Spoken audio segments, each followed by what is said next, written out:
Olá, dando continuidade aos nossos vídeos, vou responder a seguinte pergunta. A Bíblia ensina que eu devo orar para que Deus me livre da velha natureza? Eu devo orar para que Deus me dispa do velho homem? É coerente que eu ore para que Deus me livre do velho homem? Respondendo essa pergunta, preste bastante atenção. O que você precisa não é orar, mas pensar. Paulo está falando aqui para crentes cheios do Espírito Santo.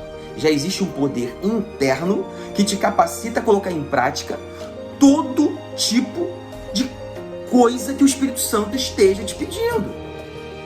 Então, você precisa pensar. E depois lhe mostrarei que mau testemunho era isso numa pessoa cristã, como certamente ela era. Alguma vez pensaram nisso? Alguma vez fizeram a si a seguinte pergunta: por que devo ter mais medo de uma tempestade e dos trovões do que qualquer outra pessoa? Se todas as outras pessoas podem continuar indo a um local de culto, por que eu não posso? Por que essa dificuldade é tão especial para mim? Eu nunca havia pensado nisso. Em vez, tinha orado sincera e honestamente e com grande intensidade durante 22 anos, rogando que fosse liberta do medo de tempestades e trovões. Todavia o medo continuou e estava aumentando. Existem pontos, digo eu, em nome de Deus e em nome das Escrituras, acerca das quais você não necessita orar, mas necessita sim pensar e aplicar a doutrina. Não se sinta ofendido, irmão. Preste atenção no que Deus está falando. Eu não falo do que eu acho. Eu falo do que está claro na Escritura. Eu falo do que foi meditado, do que foi pesquisado, do que foi checado nos reformadores. E não sou melhor que ninguém por isso, não. Eu fui jogado para isso. E isso não era uma coisa que estava saindo de mim. Me atrapalhou. Me atrapalhou a servir nessa direção. Eu não queria. Mas fui obrigado. Porque dura coisa é brigar contra o Deus Altíssimo. Ele vai te tratar como Hebreus 12 e você vai ficar numa grande enrascada. E foi assim que eu me coloquei, numa grande enrascada, se eu não falasse das coisas que eu tenho falado. Isso estava dentro de mim há tempos. E eu simplesmente retendo a minha boca, segurando, não devolvendo o que eu deveria devolver. E se você tem ouvidos, eu só peço uma coisa, ouça. Despojem-se do velho homem. Vocês não precisam orar pedindo orientação sobre isso. Uma vez apercebidos do seu caráter fora com ele, o caráter do velho homem foi morto e ele foi embora com ele. Não é questão de orar, é questão de agir. Certamente devemos reconhecer que este ensino sobre largá-lo e deixá-lo com Deus é completamente antibíblico. Se fosse verdadeiro, toda esta parte da epístola aos Efésios, do versículo 17 do capítulo 4 até o fim da epístola, jamais teria sido escrita. O apóstolo não teria escrito essas palavras e não teria prosseguido com o que disse em seguida: deixai a mentira, falai a verdade, cada um com o seu próximo, irai-vos e não pequeis, não deis lugar ao diabo, aquele que furtava não furte mais.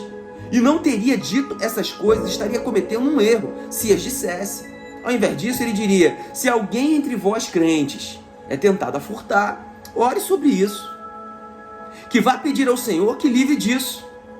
Contudo, ele não diz nada desse tipo. Ao contrário, ele diz: aqueles que dentre vós dedicavam-se a furtar, parem de fazê-lo, não furtem mais, despojem-se do velho homem. Irmão, eu não estou falando aqui para ímpio, não. Ímpio não tem habilidade para fazer isso, não. Eu estou falando isso aqui para crente. Precisa de um poder extraordinário vivendo dentro de você, para que você coloque isso em prática. As epístolas são claras sobre isso, irmão. Assim, é óbvio que o ensino que talvez pareça muito espiritual pode ser completamente antibíblico. Não somente passa de largo pelas Escrituras, nega as Escrituras, mas certamente vem o protesto. Você recebe a sua santificação como recebe a sua justificação. Você recebe a sua justificação pela fé. E deve fazer o mesmo com relação ao velho homem. Ora, é aí que a falácia entra. A justificação é sem dúvida inteiramente pela fé, porque é dada quando a pessoa não tem nenhuma vida espiritual, não tem capacidade nenhuma. Não é assim, porém, quanto ao despojamento do velho homem. Mas alguém perguntará, Paulo não tinha dito no capítulo 2, somos feitura sua, criados em Cristo Jesus para as boas obras? Eu respondo, essa é uma referência à justificação e à regeneração. Nisso somos inteiramente obra realizada por Deus. Não tenha esse tipo de dúvida, irmão. Medita sobre isso, pelo amor de Deus. Lembremos-nos, porém, que o mesmo Paulo que escreve somos feitura sua, também diz aos que foram salvos, operai a vossa salvação com temor e tremor. Por que você vai operar, irmão? Você vai operar porque tem um poder dentro de você que te capacita a operar. E ele complementa, desenvolvei. Filipenses 2,12 diz, noutras palavras, ponham fora, dispam-se e depois vistam-se. Somos feitura sua, claro. Não podemos fazer nada enquanto ele nos faz de novo. Enquanto ele não nos torna uma nova criatura, a gente não consegue fazer nada, irmão. Mas depois que tu vira uma nova criatura, depois que você recebe um poder interno extraordinário, mais poderoso do que qualquer Superman na TV, você pode fazer tudo, irmão, que o apóstolo fala e pede nas epístolas. Mas, uma vez que nos tenha feito de novo, somos capazes de agir. Por isso ele diz, operai, ou desenvolvei a vossa salvação com temor e tremor. A justificação é unicamente pela fé. Paulo esgota isso, irmão. Paulo esgota isso em Romanos. A santificação não é unicamente pela fé.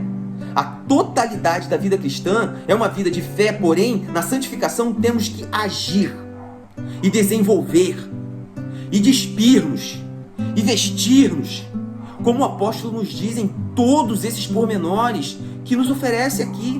Começamos, pois, dando-nos conta de que isso é algo que nós mesmos temos que fazer. E mais uma vez repito, você não faz como ímpio, você faz como crente, você faz como um homem que recebeu um poder extraordinário dentro de si. Não o fazem outros por nós. Não esperamos passivamente apenas, nem relaxamos e ficamos à espera de que seja realizado por outrem a nosso favor. Absolutamente não, de maneira nenhuma. Despojem-se. Parem de fazer certas coisas, diz o apóstolo. E digo de novo, que tragédia é que homens e mulheres tenham pensado que era altamente espiritual negar essa clara ordem e exortação e ensino nas Escrituras. Aquele outro ensino, como assinalei muitas vezes, realmente significa que a segunda metade de cada uma das epístolas do Novo Testamento nunca deveria ter sido escrita. No caso que temos diante de nós, tudo o que o apóstolo deveria ter dito no começo do capítulo 4 ou no versículo 17 é simplesmente isso. À luz dessa doutrina, tudo o que vocês têm que fazer é deixar a coisa correr. Olha que maravilha, irmão. Permanecer em Cristo e tudo estará bem. Você será liberto de todos os seus problemas. É muito simples, irmão. Irmão, tem gente falando isso por aí, que é muito simples. Você não precisa fazer nada. É justamente como abrir as venezianas e deixar o sol entrar. Não há mais nada a fazer. Isso é tudo o que ele precisava dizer. Mas notadamente que os escritores do Novo Testamento dedicam quase a metade de suas epístolas e minuciosas instruções práticas. Ele nos diz em as pessoas o que não devem fazer e devem dizer o que devem fazer. É evidente que esses dois ensinos são inteiramente incompatíveis. No entanto, o ensino nas Escrituras é claramente despojem-se. É algo que nós mesmos temos que fazer. E como lhes tenho feito lembrar, é inútil dizer que não temos poder. Temos. Você é cristão, o poder está ao seu alcance. Deus nunca o manda fazer uma coisa sem capacitá-lo a fazê-la. Se eu e vocês nascemos de novo, o Espírito de Deus e de Cristo está em nós, e o Espírito Santo está em nós, o poder está aí. E temos que apercebermos disso. E na força e energia do poder divino, nós agimos e fazemos precisamente o que temos dito. Atente-se para essas palavras. Veja esse vídeo mais de uma vez. Faça anotações, irmão. Não seja passivo, mas ativo. Vejo vocês no próximo vídeo.